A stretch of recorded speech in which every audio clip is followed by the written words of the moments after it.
오늘은 스승의 주일입니다. 스승의 날은 1958년 5월 8일에 청소년 적십자 단원들이 세계 적십자 날을 맞아서 특별히 병중에 있는 연약한 불우한 퇴직 교사들, 그리고 질병에 걸린 교사들을 위로하는 차원에서 세종대왕이 탄생한 어제 5월 15일을 스승의 날로 정하고서 그들이 스승을 찾아뵙고 인사하고 격려하고 위로하는 그런 시간들을 가지면서 스승의 날이 유래가 되게 되었습니다. 오늘날 스승에 대한 그런 그 존경하는 마음이 점차적으로 사라지고 작년과 올해에 이어서 계속해서 코로나라고 하는 그런 상황 때문에 제대로 이런 행사나 어떤 그런 의례의 식들을 갖지 못하고 지내고 있지만은 우리 마음속에 늘 가져야 되는 것은 스승에 대한 고마운 마음들을 갖고 살아야 된다는 것입니다. 아무리 시대가 변하고 세상이 바뀐다고 할지라도 우리 선생님에 대한 존경심과 스승의 은혜는 잊어버려서는 안 되는 것입니다. 왜냐하면 만약에 이것이 회복되지 않는다면 우리나라 교육이 제대로 되지 않을 뿐만 아니라 우리 교육의 장래는 너무나도 어두워질 수밖에 없기 때문에 그런 것입니다. 그리고 우리 자녀들의 장래 역시 미래를 장담할 수가 없는 것입니다. 그로 인해서 결과적으로 우리는 우리의 자녀들을 결코 올바르게 키울 수가 없기 때문인 것입니다. 그렇기 때문에 여러분, 오늘 이 시대야말로 정말 우리가 존경하는 스승을 갖고 존경받을 만한 그런 스승이 그리워지는 그런 시대를 우리가 살아가고 있다는 것입니다. 여러분, 스승이라는 것은 우리의 삶 가운데서 작은 것이라도 내 삶에 영향을 끼친 사람들은 모두가 다 스승이라고 말할 수가 있습니다. 오늘 스승의 날을 맞이하면서 저는 이 영적인 스승에 대해서도 좀 더 깊이 생각해 보려고 하는 것입니다. 우리의 지식과 우리의 삶과 인격을 가르쳐주는 선생이 있는가 하면은 또 우리가 신앙적으로 영적으로 믿음으로 살아갈 수 있도록 우리를 훈련하고 지도하고 양육하는 영적인 스승이 있다는 것입니다. 특별히 스승의 주의를 지키면서 오늘 몸된 교회에 수고하는 우리 교사들을 다시 한번 격려하면서 우리 수고하는 선생님들에게 감사와 격려를 드리고 싶습니다. 여러분도 마찬가지입니다. 여러분의 자녀들을 양육하고 여러분들의 손자 손녀들을 훈련하고 양육하는 교사들에 대한 고마운 마음을 가지면서 그들에 대한 그런 그 중보와 축복의 마음이 우리 가운데 있어야 된다고 생각이 되는 것입니다. 요즘 학교 선생님이나 교회 선생님들도 위상이 위기감을 느끼게끔 하는 그런 시대에 우리가 살아가고 있다고 모든 사람들이 이야기를 하고 있습니다.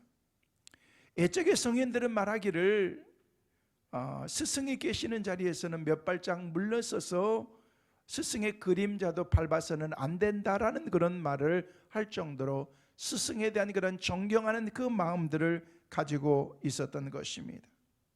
스승의 날에 우리가 진정으로 생각해야 될 것이 무엇일까요?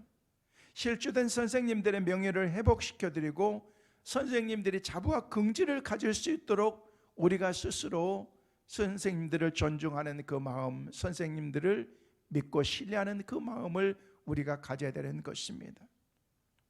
어떤 선생님 한 분이 인터뷰하는 내용을 들었습니다. 선생님이 인터뷰하면서 요즘은 교사로서의 자부와 긍지를 갖지 못한다는 거예요.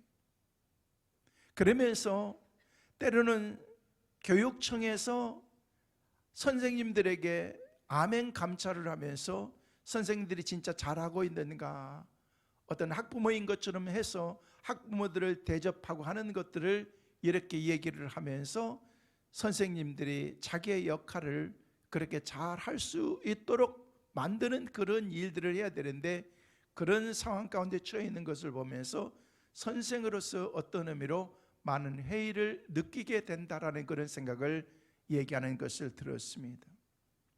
요즘은 스승의 나라도 함부로 대접받을 수도 없는 그런 상황이 되었습니다.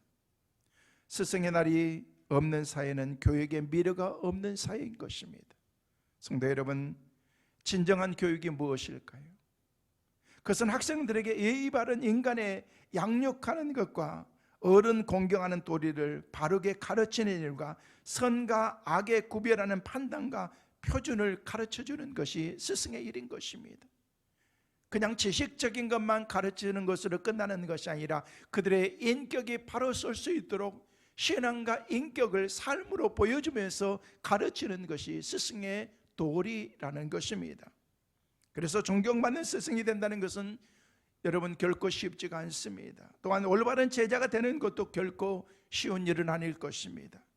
여러분 인생에 있어서 아주 멋진 스승과 제자는 그렇게 생각보다 많지 않습니다. 만약에 여러분이 오늘 이 시간 한번 생각해 보면서 여러분이 어렸을 때부터 지금까지 자라오시면서 성장해 오시면서 여기까지 오시면서 여러분들을 가르쳤던 수많은 선생님들이 계셨습니다. 그 선생님들을 여러분은 얼마나 기억하고 계십니까? 혹시 그 선생님들과 함께 지금도 연락하고 계신 분이 계십니까? 만약에 여러분들이 그런 선생님들이 여러분의 삶 가운데 단 몇 분만, 아니 한 분만이라도 계신다면 여러분은 훌륭한 제자의 삶을 살아가고 있는 것입니다.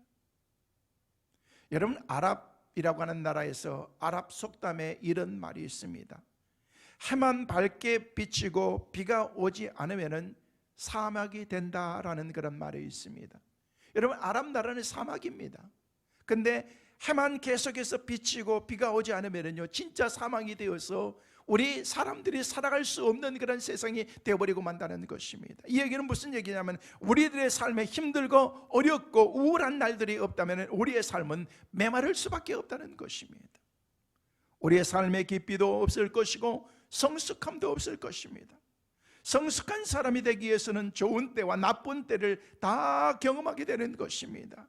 삶이란 고통과 즐거움, 승패와 패배, 성공과 실패, 산의 정상의 오름과 골짜기에 이르는 것이 계속해서 우리 삶 가운데 연속으로 있게 되는 것입니다. 스승은 이런 모든 삶을 경험한 사람이 바로 스승이라는 거예요. 그래서 학교에서 선생님들이 가르치는 그런 지식은 어떤 지식적인 것만 가르치는 것이 아니라 그의 경험을 통해서 쌓아왔던 그런 인간의 어떤 그런 존엄성을 모든 것들을 다 제자들에게 다 가르치게 되는 것입니다.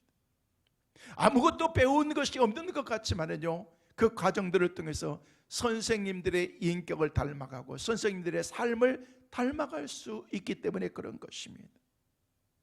여러분 현대를 살아가면서 하나님으로 받던 축복 중에 하나가 좋은 스승을 만나는 것이고 또 좋은 제자가 되는 것입니다. 일본의 리시다 후미오라고 하는 그런 유명한 작가가 있습니다.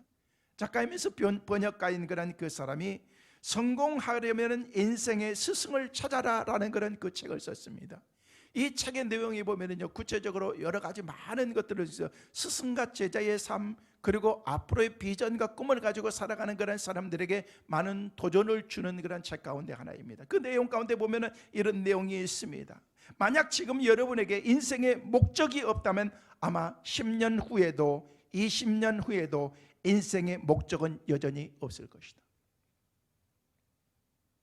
내 삶 가운데 지금 내 삶의 목적이 없이 지금 살아간다면요 아무리 수십 년을 우리가 살아간다고 할지라도 여전히 우리는 목적 없는 우리의 인생을 살아갈 수밖에 없다는 것입니다. 그러면서 그는 얘기하기를 현재 하고 싶은 일을 찾지 못하면 20대, 40대, 50대가 되어도 현재와 마찬가지로 하고 싶은 일을 찾지 못한 채 당신은 살아가게 될 것이다. 지금 찾으라는 거예요. 지금 시작하라는 것입니다. 지금 뭔가에 도전해보라는 것입니다. 여러분이 기대하듯이 하고 싶은 일이 어느 날 갑자기 생기는 경우도 우리 인생 가운데 있을 수도 있겠지만요 거의 찾아보기 어렵습니다. 그러나 이 경우에는 예외가 있는데 인생의 위대한 스승을 찾고 만날 때 그 가운데 내가 뭔가 하고 싶고 뭔가를 해야 되겠다고 하는 그런 그 도전 의식을 그 가운데 갖게 되는데 그 역할을 하는 사람이 우리의 스승이라는 거예요. 그래서 좋은 스승을 만나면 인생의 목적이 생기는 것입니다. 좋은 스승을 만나면 우리의 자존감이 높아지기 시작하는 거예요. 삶의 희망이 생깁니다. 얼굴에 홍조를 띠게 된다는 그런 얘기를 하면서 그는 책에서 이런 내용으로 얘기를 마치고 있습니다. 좋은 스승처럼 되려고 하고 목표를 향해서 열심히 달려가고 싶어지기 위해서는요 당신이 꼭 해야 될 일인데 일평생 살다가 한 명의 진정한 스승을 만나야 되고 10명의 진정한 친구를 만나야 되고 100권의 좋은 책을 당신이 만날 수만 있다면 당신은 성공적인 인생을 살게 될 것입니다. 이 얘기는 무슨 얘기입니까? 내 삶 가운데 진정한 스승이 없다는 거예요. 친구가 없다는 것입니다. 친구 또 스승의 역할을 하는 그런 좋은 책들을 만나는 것이 스승을 만나는 것이나 다름이 없는데 우리는 그런 것들을 접할 만한 그런 여유와 마음이 없기 때문에 성공적인 우리의 인생을 살아가지 못하고 그냥 10년 전이나 20년 전이나 죄송합니다 50년 전이나 지금이나 똑같이 우리 인생을 살아간다는 거예요. 나는 내 인생을 그렇게 살아간다고 할지라도 우리 자녀들에게 이런 것들을 여러분이 심어주고 오늘 말씀을 잘 들으세요. 그러면서 이 말씀대로 여러분이 실천하면서 우리 자녀들에게 그런 것들을 가르친다면요, 만약에 좋은 스승 1명 스승, 좋은 친구 10명, 책 100권만 그들이 가까이 하게 되면 성공적인 인생을 살 수 있다는 얘기예요. 우리는 그렇게 살지 못하고 있는 거예요. 좋은 스승은커녕 좋은 스승들이 우리 주위에 책을 통해서 서적을 통해서도 얼마나 많이 있습니까? 전 책을 볼 때마다 그 책의 저자들을 꼭 제가 만납니다. 직접 가서 만나지 못하니 책을 통해서 그들의 생각이 무슨 생각인지 제가 만나게 되는 거예요. 아, 이 사람은 이런 사상과 생각을 가지고 있구나. 그러면서 그 책에 빠져들기 시작하고 그리고 그 사람과 함께 제가 보이지 않게 대화를 나누는 거예요. 제가 느끼는 바와 그 사람이 가지고 있는 글로 표현하는 그런 그 글들을 통해서 내가 그를 만나게 되는 거예요. 이게 스승과 제자와의 사이인 것입니다. 그 사람이 어떤 사람이든 그 사람이 어느 나라 사람이든 상관없이 그 책을 통해서 내가 그 사람을 깊이 만날 수 있는 그런 만남의 장이 그 가운데서 이루어지기 때문에 바로 리시다 후미오라는 사람은 그렇게 이야기하는 거예요. 당신이 좋은 스승 1명을 둬라, 친구 10명을 둬라, 책 100권을 가까이 하면 당신은 성공적인 인생을 살게 될 것이다 라고 그 책을 통해서 얘기하고 있습니다. 여러분, 여러분에게 존경하는 스승이 계십니까? 여러분의 삶 가운데서 딱 떠오르는 그런 진정한 선생님, 유치원부터 초등학교, 중고등학교, 대학 다니면서 내 삶 가운데 영향을 끼쳤고 나는 참 그 선생님은 지금도 오랜 세월이 지났고 세상을 떠나셨다고 할지라도 내가 그 선생님은 내 마음속에 영원한 나의 선생님이다라고 그렇게 생각하는 분이 계시냐는 거예요. 여러분, 일생의 영원한 멘토가 될 스승이 내 삶 가운데 있느냐는 것입니다. 그렇다면 그 사람은 행복한 사람인 것입니다. 그런 사람은 미래가 밝은 사람이라고 얘기할 수가 있는 것입니다. 좋은 스승을 만나면 인생의 목적이 생깁니다. 자존감이 높아집니다. 삶의 모범이 생깁니다. 생에 대한 의지와 열정이 생기게 되는 것입니다. 모든 위대한 인물 배우에는요 훌륭한 스승들이 있다는 사실을 우리는 잊어서는 안 되는 것입니다. 잘 들어보십시오. 여러분, 철학자였던 그런 플라톤 뒤에는 누가 있었는 줄 아십니까? 유명한 소크라테스가 있었던 것입니다. 헬렌 켈러 뒤에는요 셀리반이라고 하는 그런 훌륭한 선생님이 있었습니다. 우리의 많은 그런 의술을 통해서 영향을 끼쳤던 허준 선생 뒤에는요 유이태라고 하는 그런 그 선생이 있습니다. 여러분, 성경에도 그렇습니다. 성경에 훌륭한 그런 여호수아라고 하는 그런 훌륭한 인물이 하나님의 역사에 쓰임받기에 이르기까지 모세라고 하는 그런 사람이 그 뒤에 있었습니다. 다윗 뒤에는 사무엘이 있었습니다. 엘리사 뒤에는 엘리야라고 하는 그런 훌륭한 인물이 그 뒤에 있었다는 것입니다. 그들을 통해서 보이지 않게 많은 영향을 받으면서 그들이 하나님의 귀한 사역과 인류를 위해서 많은 영향을 끼칠 수 있는 그런 영향을 받은 그런 훌륭한 선생이 그들에게 있었다는 것입니다. 이 땅의 모든 스승께 감사할 수 있어야 되는 것입니다. 여러분, 공자는 그런 얘기를 했어요. 셋이 걸어가다 보면은요 그 중에 반드시 나의 스승이 있다. 그 유명한 그런 선생이었던 그런 공자가 말씀하시기를 셋이 걸어가는데 그 중에 반드시 내 스승이 있다는 거예요. 배울 거 있다는 거예요. 그 사람이 나의 스승이라는 것입니다. 여러분, 학교 선생님뿐만 아니라 교회에서 선생님도 많습니다. 교회 학교 교사, 목자, 사역자, 교회 리더, 목사님 다 선생님인 것입니다. 영혼을 치료해 주는 그런 그 선생님, 여러분의 학교에서 자녀들이 학교에서 공부하는 그런 지식을 가르치는 선생님, 모두가 다 선생님, 교사인 거죠. 여러분, 우리 사회에 필요한 것은 좋은 스승과 좋은 제자가 필요한 거예요. 요즘 신세대들이 지식이 넘치고 학력도 높습니다. 안타깝게도 삶에 계속해서 우리의 삶의 기본이 계속해서 부실해 가고 있다는 거예요. 배우기는 많이 하고 아는 것은 너무 많은데 우리의 삶이 점점 부실해져 가고 있습니다. 좋은 스승이 없어서 그런 것입니다. 좋은 스승은 절대로 만들어지지 않습니다. 좋은 스승이 되기엔 스승된 자의 개인적인 노력도 필요한 것입니다. 그리고 제자들이 스승을 신뢰하는 그런 그 마음을 가져야 되는 것입니다. 요즘에 교사들은요, 그렇게 자녀들을 양육하는 교사들이요, 그런 사명감들도 요즘에는 점점 없어집니다. 내가 가르쳐야 될 것만 가르치면 끝난다라는 그런 생각을 갖습니다. 저는 그렇지 않습니다. 저는 어렸을 때 초등학교 5학년이 지나면서 6학년이 될 때 저는 참 좋은 선생님을 만났어요. 김형주라는 선생님이었어요. 그분이 참 저를 많이 사랑해 주셨던 것 같아요.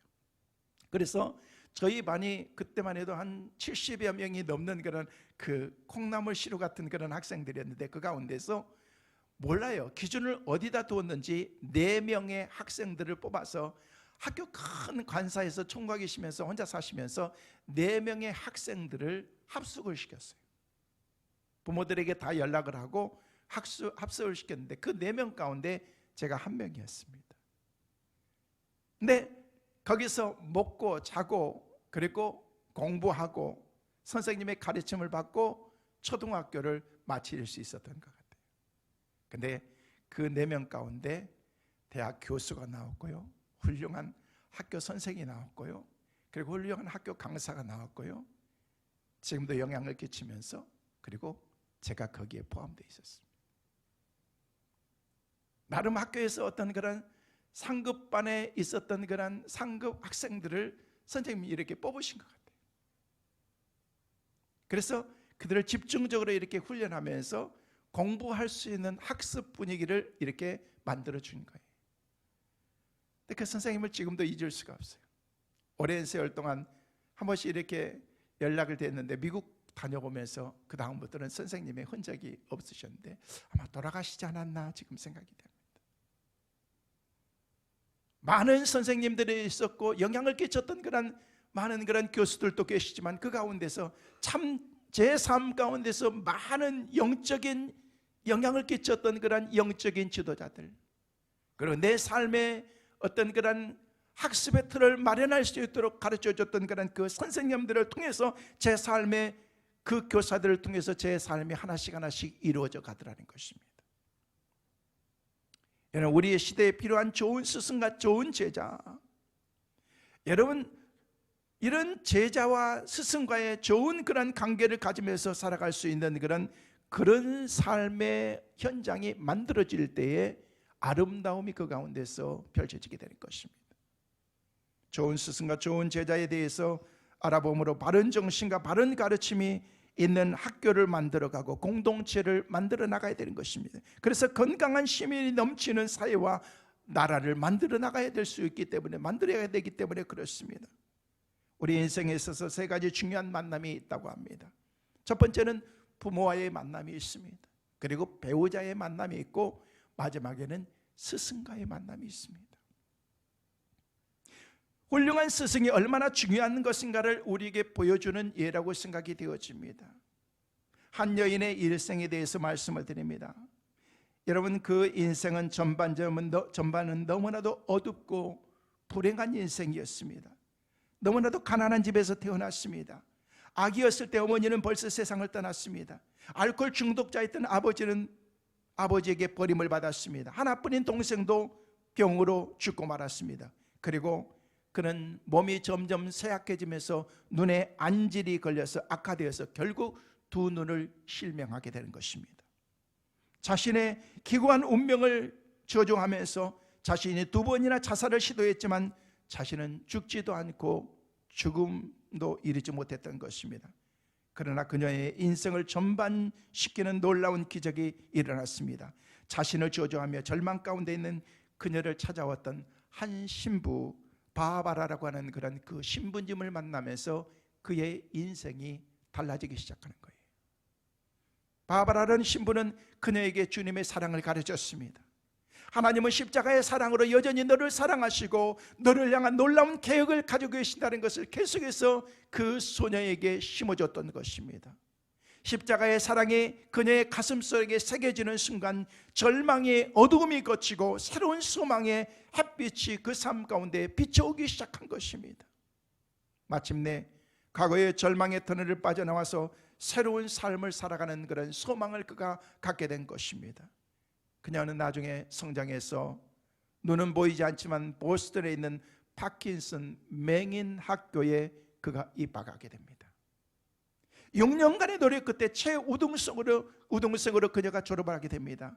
한 신문사의 도움으로 인해서 나중에 그가 눈을 치료할 수 있는 그런 그 은혜를 입게 되어서 새롭게 눈을 뜨게 되는 그런 축복의 은혜를 받습니다. 새롭게 인생의 눈을 뜬 그녀는 바로 셀리반이라고 하는 그런 선생님이었던 것입니다. 바로 이 선생님이 여러분이 잘 아는 헬렌 켈러를 지도하고 만들었던 훌륭한 선생님인 것입니다. 그가 눈을 뜨고서 새로운 인생을 살아가는데 어느 강고에 가정교사를 구한다는 소식이었는데 그 가정교사는 맹인이고 농하고 청각장애인이었던 그런 사람을 가르쳐줄 교사를 찾습니다. 아무도 지도하는 사람이 없습니다. 아무도 가르칠 말고 하는 그런 지원자가 없었던 것입니다. 그때 바로 셀리반이 헬렌 켈러를 찾아가서 그때로부터 무려 48년 동안 헬렌 켈러를 위해서 모든 사랑과 자신의 모든 것을 거기에 다 썼습니다. 그 결과 고통받는 인류에게 소망의 등불이 된 위대한 헬렌 켈러가 거기에서 나오게 된 것입니다. 필라델피아에 있는 템플 유명한 대학이죠. 템플 대학에서 헬렌 켈러가 박사학위를 드디어 수여하게 되었습니다. 그 박사학위를 수여하는 그때 그녀를 양육한 위대한 셀리반에게도 똑같이 박사학위를 템플 대학에서 같이 수여하게 된 것입니다. 만약 셀리반 위대한 스승이었던 바바라고 하는 그런 신부를 만나지 못했다면 어떻게 되었을까? 만약 헬렌 켈러가 위대한 스승이었던 셀리반을 양육을 받지 못했다면 어떻게 되었을까요? 한 위대한 스승의 헌신과 사랑의 한 인간의 삶을 완전히 송두리째 이렇게 다 바꾸는 것을 우리가 볼 수가 있는 것입니다. 아니, 인류 전체에게 소망을 주는 위대한 역사를 이룰 수 있다는 것을 깨닫습니다. 스승은 지식을 가르치는 학교의 선생님만이 아닌 것입니다. 내 삶을 통해서 작은 것이라고 할지라도 그들에게 많은 것을 깨우칠 수 있고 작은 것이라도 깨우칠 수 있다면 그 사람이 바로 위대한 스승이라는 것입니다. 작년에 스승의 주일에도 말씀을 드렸듯이 여러분이 가정에서 아버지로서 어머니로서 자녀들에게 작은 것이라도 영향을 끼칠 수 있다면 여러분이 위대한 스승인 것입니다. 내가 살아가면서 내 주위에 가장 가까이 있는 사람들에게 좋은 영향 하나 내가 끼치지 못한다고 하면요, 여러분 그때는 내 인생을 돌이켜 생각해 봐야 되는 것입니다. 여러분 주위에 누군가가 찾아와서 나는 장로님을 통해서, 나는 집사님을 통해서, 나는 목사님을 통해서, 권사님을 통해서 나는 늘 배우면서 살고 있어요 라고 하는 그런 그 말 한마디만 듣는다고 할지라도 여러분의 위대한 스승인 것입니다. 저는 오늘 예배하는 여러분이 위대한 스승이 아니라고 할지라도 좋은 영향을 끼칠 수 있는 믿음의 사람들로 살아가시기를 주의 이름으로 축원합니다. 내가 누군가에게 영향을 끼치는 것입니다. 성도들의 존경과 신임으로 여러분 세워진 그런 사람들에게, 또 교회의 어떤 직분자들에게 인정을 받으면서 살아가는 거예요. 여러분 교회 학교에서 어린아이와 학생들을 가르치는 교사들을 여러분 생각하면서 감사하면서, 여러분 그 교사들이 얼마나 수고하고 힘쓰고 애쓴 줄 아십니까? 여러분 시간 됐으니까 야 교회가 끝났어? 끝이죠. 여러분 그게 아니에요. 교사들이 어떻게 하고 계신가를 여러분이 한번 보셔야 돼요. 토요일날 오후쯤 한번 교회에 와보세요. 그러면 교사들이 뭐 하고 있는지 여러분이 보실 거예요. 교사들이 모여서 기도하고요, 내일 공과 준비하고요, 학습 준비하고요, 기도하고 충보하면서 내일 있을 오늘 주일을 영혼들을 위해서 기도하면서, 그리고 말씀을 연구하고 그러면서 자녀들을 가르치는 거예요. 매주마다. 여러분 그런 교사들에 대한, 그런 선생님들에 대한, 그런 사역자들에 대한 그런 마음을 여러분이 가져보셨느냐는 거예요. 그러면서 자녀들을 하나씩 양육하는 거예요. 제가 작년에도 말씀을 드렸을 거예요. 저는 제 신앙생활 가운데 가장 많은 영향을 받았던 것은 초등학교, 교회학교 다니면서 선생님들에게, 지금 생각해 보니까 그 선생님들 제가 별로 배우지도 못했던 것 같아요. 또한 장로님을 통해서, 그 장로님은 고등학교 수학 선생님이었는데 그 장로님은 열정을 가지고서 정말로 최선을 다해서 우리들에게 양육했던 그런 그 양육의 가르침을 통해서 그분들이 매주마다 설교하셨어요. 주일학교 설교. 뭐 전도사님이 어디 있었어요? 그냥 부장 선생님이 돌아가면서 같이 설교하고 그러는데 그 설교 가운데 그렇게 은혜가 돼가지고 나도 저렇게 살아야 되겠구나 하면서 그런 영향을 받았던, 그게 신앙의 전부였던 것 같아요. 나머지는요, 그때 배웠던 것들을 평생 이렇게 조금씩 되새기면서 응용하면서 같이 이렇게 나누면서 살아가는 게 이게 전부인 거죠. 내게 영향을 끼치는 그런 그 선생님들을 우리가 생각해 보는 것이죠. 그렇다면 이 자리에 계신 여러분 모두는 다 스승인데 우리가 원하든 원하지 않든 가르치는 스승의 입장에서 가져야 될 중요한 태도가 무엇인가? 저는 세 가지를 말씀을 드립니다. 첫째로, 영적인 스승은 아버지의 마음으로 사랑을 가르치는 것이 바로 영적인 스승인 것입니다. 여러분들이 누군가에게 영향을 끼치기 위해서는 아버지의 마음이 있어야 된다는 것입니다. 오늘 보면 18절 말씀에 뭐라고 말씀하고 있습니까? 같이 한번 보시겠습니다. 아들 디모데야, 내가 내게 이 교훈으로서 명하노니 전에 너를 지도한 예언을 따라 그것으로 선한 싸움을 싸우며 라고 말씀하고 있습니다. 바울은 디모데를 향해서 아들이라고 그렇게 말하고 있다는 것입니다. 이것은 공식적인 편지인 것입니다. 디모데를 향해서 썼지만 디모데 한 사람만 보는 것이 아니라 공동체 전체가 이 서신을 통해서 영향을 받아야 될 그런 공동 서신인데 그를 향해서 내 아들아 라고 그렇게 말하고 있다는 것입니다. 바울이 아들 디모데를 생각하면서 그는 내 아들과 같다는 그런 생각을 갖는 것입니다. 아버지의 심정으로 아들을 가르치는 것입니다. 디모데전서 1장 2절 말씀에도 보면 우리에게 말씀하고 있습니다. 같이 보십니다. 믿음 안에서 참 아들 된 디모데에게 편지하노니 하나님 아버지와 그리스도 예수 우리 주께로부터 은혜와 긍휼과 평강이 내게 있을지어다. 할렐루야. 여기 말씀에 보니까 바울은 디모데를 향해서 아들이다라고 그렇게 말한다는 것입니다. 여러분, 지난주에 어버이 주일을 맞이하면서 아버지에 대해서 말씀을 드렸죠. 어제도 우리 사역자들이 회의하면서 지난주 주셨던 은혜를 나누는데 똑같이 동일한 얘기들을 하시는 것을 들었습니다. 아버지의 위치가 정말로 신뢰받는 그런 그 위치인데도 그렇게 어머니는 가장 먼저 떠오르는 그런 그 단어와 그 생각들이 mother라고 하는 그런 어머니라는 그런 생각인데 바로 저 69위 다음에 70위가 father, 아버지라는 거예요. 거기에는 바나나, 캥거루 그 다음에 아버지가 생각이 났던 거예요. 그러나 저는 그렇게 생각하지 않습니다. 아버지라는 분은요, 내가 아무리 인정하지 않고 마치 죄송한데 꼰대 같은 아버지라고 한다고 할지라도요, 아버지는 계시는 것 자체만 해도 아버지는 우리 가정의 버팀목인 것입니다. 힘인 거예요. 아무 말씀하시지 않고 별로 내게 가르침이 없는 것 같아도 아버지가 계시는 것, 그 존재감 자체가 얼마나 큰 자리라는 것을 우리는 잊어서는 안 되는 것입니다. 계실 때는 몰라요. 나중에 그 자리를 떠나시고 나면 그 자리가 얼마나 크다는 것을 우리는 스스로 알게 되는 거예요. 아버지라고 하는 그런 그 마음이 표현되지 않아서 그렇지 아버지의 마음속에는요, 온 가정을 책임지는 그런 그 마음이 있고 눈물이 막 절절 흐르는데도 울 수 없는 것이 아버지의 마음 아니겠습니까? 그래서 바울은 디모데를 바라보면서 너는 내 아들이다 라고 하면서 아들의 심정으로 그를 바라보면서 그에게 사랑의 마음을 쏟는 그 마음을 볼 수가 있습니다.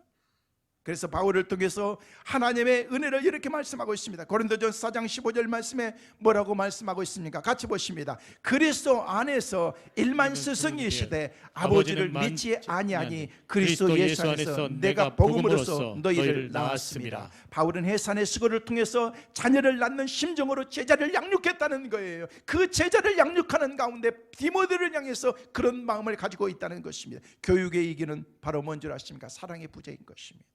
사랑이 있어야 될 그 자리에 사랑이 있지 않고 교육 가운데 사랑이 빠졌기 때문에 물 없는 오아시스와 같은 것입니다.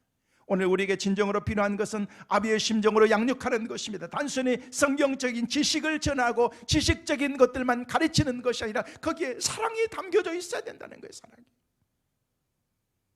행복한 동화 2권에 보면은요, 물 한 컵의 용서라는 글이 나와 있습니다.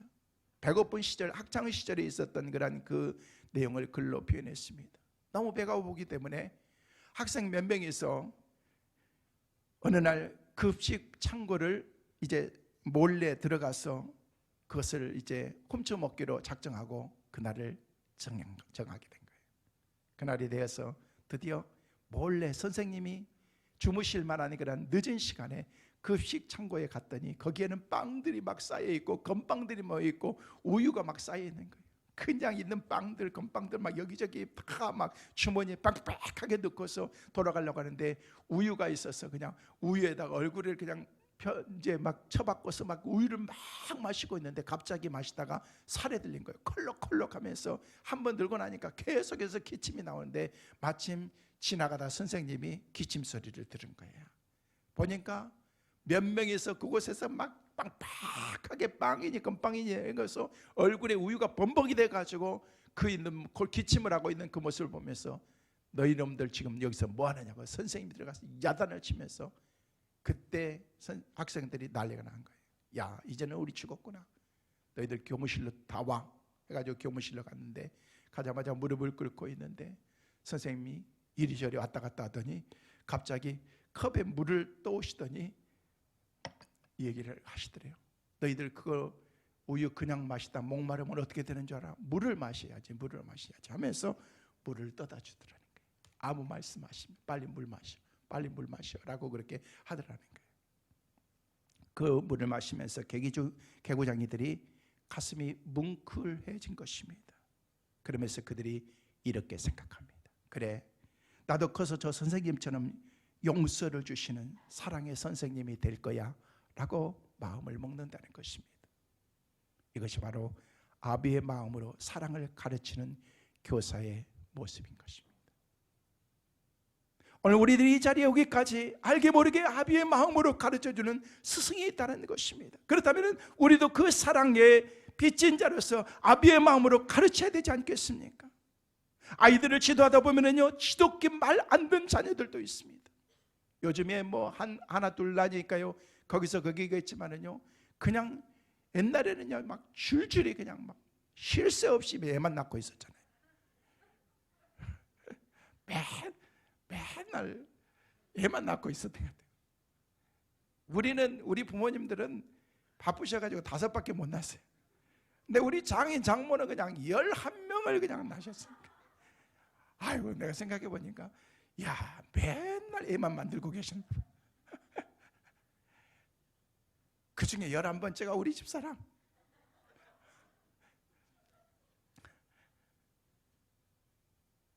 여러분, 자녀들이 많다 보면은요, 미운 놈, 예쁜 놈 다 있을 수 있는 거잖아요. 그냥 우리 부모들이 그렇습니까? 다 예쁜 거죠. 다 예쁜 거죠. 근데 보면은요, 우리 자녀들 가운데 그런 자녀들도 있고, 죄송해요, 성도들 가운데도 보면은요, 이쁜 성도들도 있고 덜 이쁜 성도들도 솔직히 있어요. 우리 교회 성도들이 다 이쁘잖아요. 오늘도 이렇게 다 막 코로나 때문에 그냥 돌아가신 줄 알고 있는데도 주님 전에 나와서 이렇게 예배하는 여러분이 얼마나 예뻐요. 다 예뻐요. 때로는요, 그런데 여러분, 그렇지 않는 사람이 있을 수도 있다는 거예요.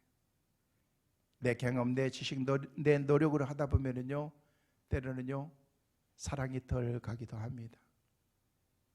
주님의 십자가의 사랑으로, 아비의 마음으로 사랑하다 보면은요, 다시금 그 사람에게 다가갈 수가 있는 거예요. 다음 2가지 예를 여러분 들어봅니다. 한때 세상을 떠들썩하게 했던 지존파에 대부했던 김기한이라고 하는 사람을 알고 있습니다. 김기한, 지존파의 두목이었죠. 이들 모두가 다 사형을 당하게 되었습니다. 그런데 두목이었던 김기한 이 사람은요, 집 없이 가난해서 정말로 불우하게 인생을 살았던 사람이었습니다.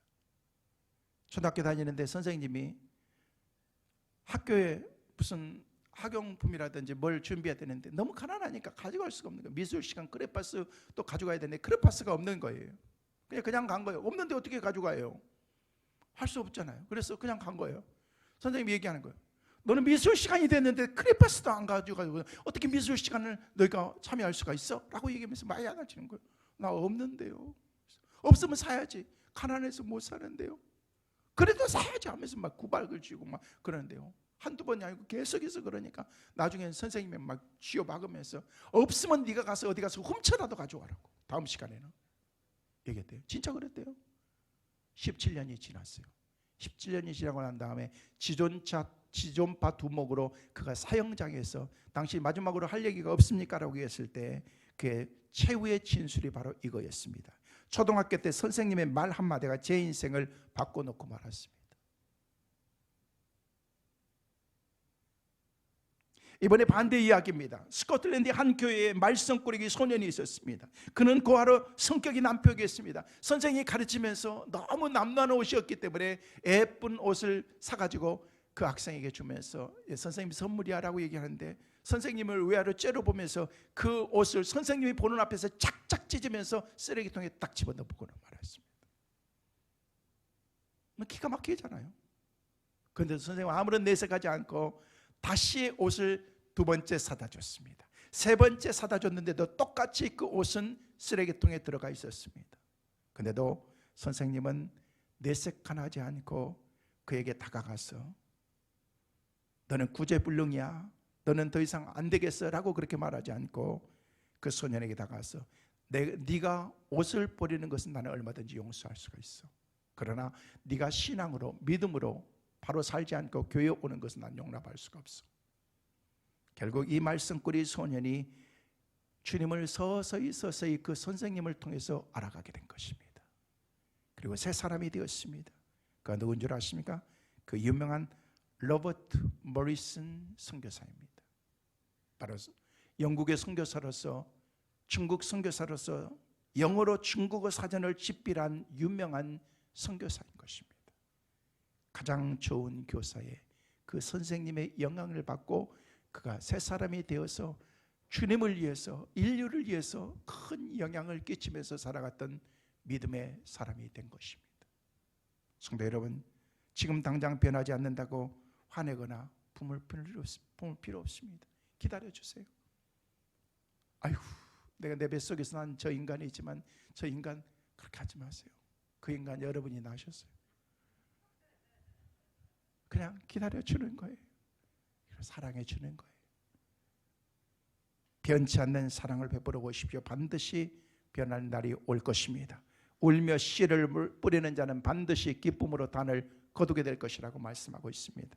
성도 여러분, 이런 아비의 심정으로 날마다 믿음으로 살아가는 우리 모두가 되시기를 주의 이름으로 축원합니다.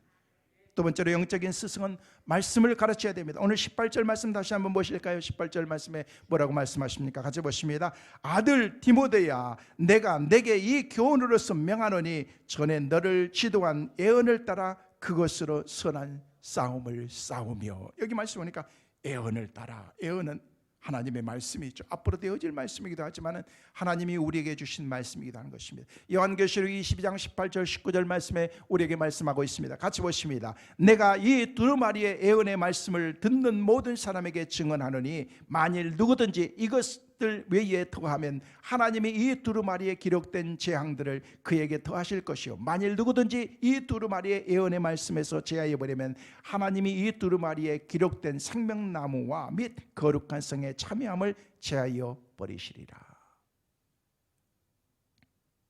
예언은 바로 하나님의 살아있는 생명의 말씀인 것입니다. 하나님의 말씀을 더하거나 빼거나 하는 자는 재앙을 받을 뿐만 아니라 거룩한 성 천국에 들어갈 수 없을 것이다 라고 그렇게 우리에게 말씀하고 있습니다. 하나님이 찾으신 교사는요, 생명의 말씀을 전하는 사람인 것입니다. 생명의 말씀을 전하기 위해서 선한 싸움을 싸우는 사람인 것입니다. 바울은 세상의 철학이나 사상을 가르치는 것이 아닙니다. 오직 예수 그리스도의 복음으로 디모데를 양육한 것입니다. 그래서 사랑하는 내 아들아, 부모의 심정으로 아들이 잘 되기를 바라는 그런 그 마음으로 그를 양육하고 훈련하고 그에게 하나님의 말씀을 가르친 것입니다. 여러분, 바울도 훌륭하지만은요, 디모데 그 역할이 얼마나 훌륭한 믿음의 사람이 되었습니까? 그냥 된 게 아니라는 것입니다. 여러분, 잘 돌봐야 되는 거예요. 그 유아 교육에 보니까요, 태아부터 시작해서 영유아, 그리고 10살, 11살까지 거의 모든 인격이라든지 모든 것들이 80% 이상이 다 형성이 된대요. 오늘 숙제를 드립니다. 여러분, 자녀들 양육하고 계시죠? 양육 다 끝났는데 그러면 손자 하잖아요. 손자, 손녀들 하잖아요. 가르치세요. 여러분, 손자, 손녀들 여러분에게 맡겨주고 여러분 자녀들이 이제 교육 안 합니다. 엄마가 알아서 다 하세요. 데려오고 데려가고 다 알아서 하고, 저녁에 잠깐 퇴근해 와서 잠깐 그냥 자는 모습 보고 또 나가는 거예요. 그럼 여러분 뭐 해야 돼요? 가르쳐야 돼요. 뭘 가르쳐야 돼요? 영적인 것을 가르치세요. 학교 그런 거는 학원에서 다 가르쳐요. 학교 가면 다 가르쳐요. 근데 영적인 것은 진짜 여러분이 가르쳐야 되는 거예요. 믿음을 가르치세요. 신앙을 가르치세요. 믿음으로 사는 것이 무엇인지를 가르쳐야 되는 거예요. 그러면은요, 여러분의 자녀들이 다 나중에 믿음으로 사는 손자 손녀들이 영적으로 야 교회 가야 돼 이런 얘기 안 해도 돼요. 다 알아서 다 하게 되는 거예요. 할머니 할아버지의 신앙을 따라서 살아올 수 있도록 여러분이 그런 모습을 여러분이 보여줘야 된다는 것입니다.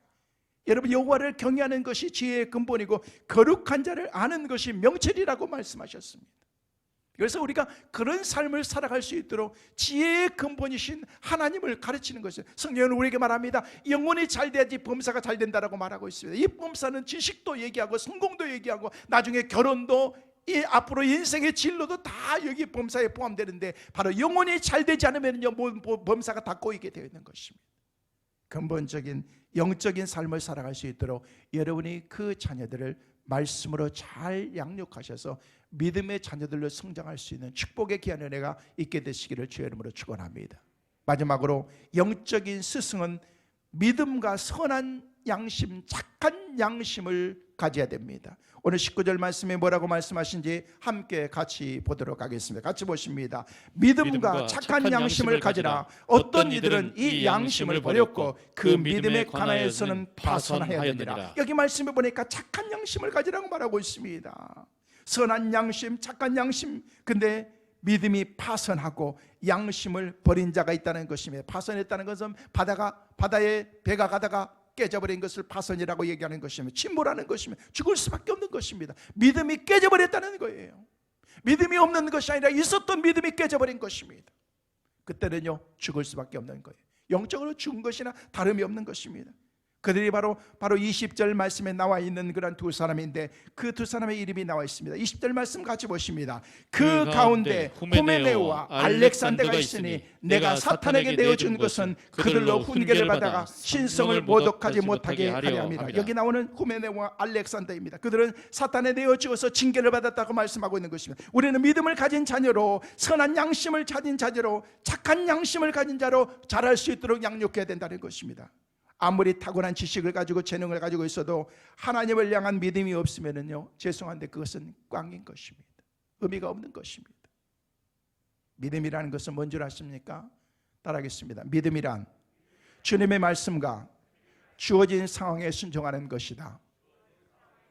믿음이란 주님의 말씀과 주어진 상황에 순종하는 것이 바로 믿음인 것입니다. 주님이 말씀하시면 순종할 줄 아는 것이 믿음이라는 것입니다. 주님이 말씀하셨던 그 말씀을 강단에서 선포되는 그런 그 말씀이 선포되면요, 여러분들이 하나님의 말씀으로 받아들이고 레마로 내 삶 가운데 적용해서 내가 그렇지, 믿음으로 살아야지, 순종해야지, 이게 바로 믿음이라는 것입니다. 저는 오늘 예배에 참석하신 여러분, 그리고 영상을 통해서 예배하고 있는 여러분 모두가 바로 이런 큰 믿음을 갖고 살아가시기를 주의 이름으로 축원합니다.